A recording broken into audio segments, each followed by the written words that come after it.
Shalom Bapak Ibu, Saudara dan Saudari yang terkasih, sahabat-sahabat garam dunia, saya mengucapkan selamat hari Minggu untuk kita sekalian.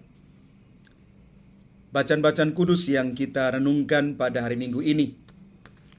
Yang pertama, bacaan dari kitab pertama Raja-Raja, bab 3 ayat 5, dilanjutkan dengan ayat 7 sampai dengan 12.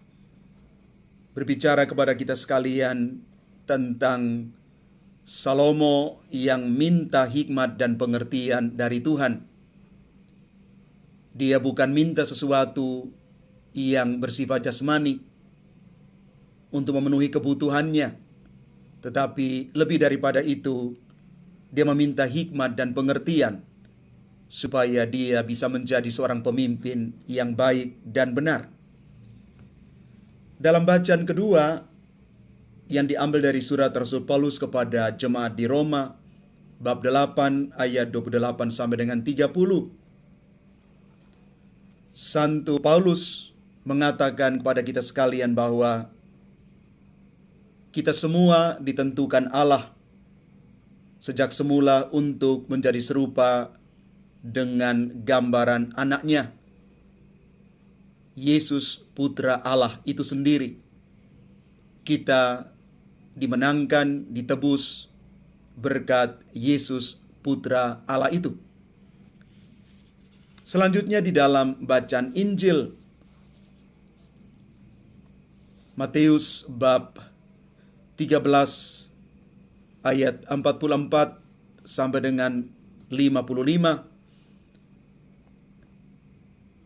diketengahkan kepada kita sekalian tentang dua perumpamaan yang digambarkan oleh Yesus. Yang pertama adalah perumpamaan tentang seorang pedagang yang menemukan mutiara yang berharga, dan juga selanjutnya perumpamaan tentang seorang nelayan yang menangkap ikan, yang menjala ikan. Bapak, Ibu, Saudara, dan Saudari yang terkasih di dalam Tuhan. Inti dari seluruh bacaan ini mau mengatakan kepada kita sekalian supaya kita sungguh berharga di mata Tuhan. Sesuatu yang berharga itu selalu menjadi perhatian dari seseorang. Berharga yang dimaksud di sini berkaitan erat dengan nilai yang ada di dalam sesuatu yang diberi perhatian khusus itu.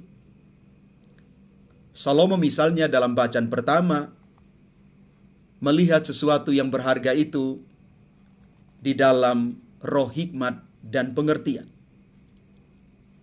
Kebijaksanaan yang dia minta kepada Tuhan itu justru menjadikan dia sungguh berharga di mata Tuhan, dan dia betul-betul menjadi seorang raja pemimpin yang luar biasa.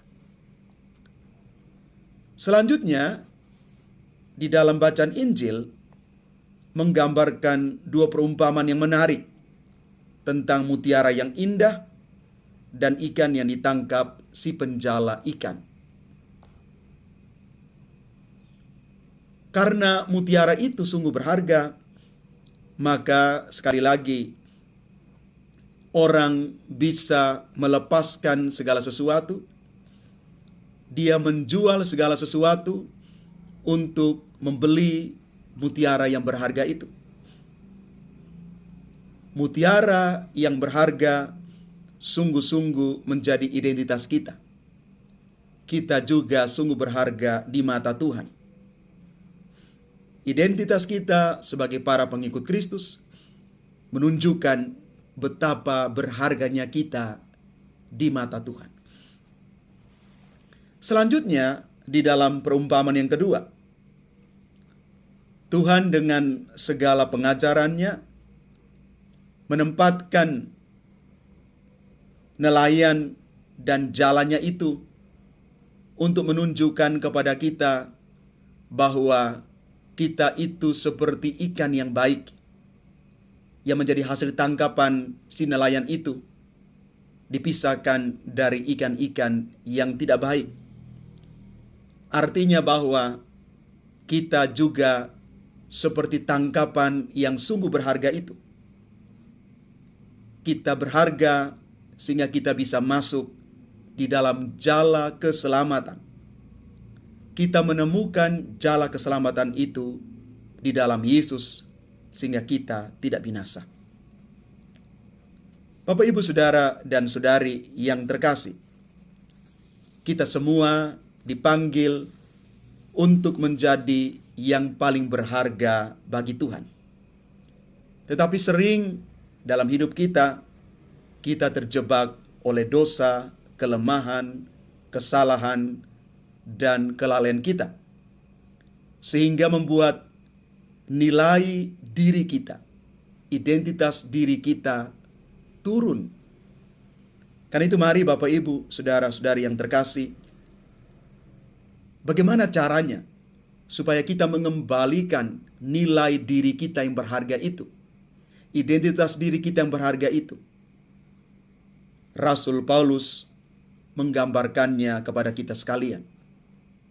Dia mengatakan begini, bahwa Allah turut bekerja dalam segala sesuatu untuk mendatangkan kebaikan bagi mereka yang mengasihi Dia. Itu bagi mereka yang terpanggil sesuai dengan rencana Allah. Maka mari Bapak, Ibu, Saudara-saudari yang terkasih, jadilah pribadi yang mengasihi. Itulah sesungguhnya pribadi yang berharga, bernilai di mata Tuhan. Inilah konsep yang kita imani dan kita hidupi. Maka kalau kita hidup di dalam semangat kasih, kita berada di dalam jaring keselamatan Allah. Walaupun kita harus menghadapi sekian banyak kelemahan, tetapi kita yakin dan percaya dengan semangat pertobatan, kita mau berubah terus-menerus, sehingga kita sungguh-sungguh dijala oleh jala keselamatan Allah itu sendiri. Karena kita adalah mutiara yang berharga di mata Tuhan. Saya mengakhiri permenungan ini dengan apa yang dikatakan oleh Santo Ishak dari Syria. Ketika kita hidup dalam dosa, kita kerap takut akan segala macam hal, termasuk takut akan penghakiman Tuhan. Tetapi ketika kita mulai mengasihi Tuhan lewat sesama, semua ketakutan itu lenyap. Mari Bapak, Ibu, Saudara-saudari yang terkasih, kita hidup sebagai orang-orang yang berharga di mata Tuhan, karena dijala oleh jala keselamatan dari Tuhan itu sendiri. Tuhan memberkati kita sekalian. Amin.